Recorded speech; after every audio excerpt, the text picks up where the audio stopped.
Na tunaanza na taarifa kwamba mitihani ya KNEC inayojumuisha ile ya KPSEA, KJSEA na KCSE ya mwaka huu huenda haitafanyika kutokana na kutokuwepo kwa bajeti ya mitihani hiyo.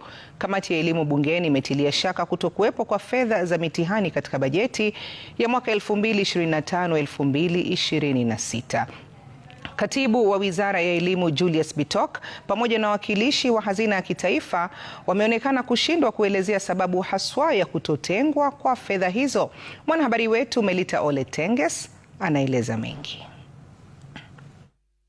Watahiniwa wanaojiandaa kwa mitihani tofauti ya kitaifa mwaka huu huenda wanajiandaa kwa mtihani hewa, kwani hakuna fedha za mtihani katika bajeti ya mwaka 2025-26.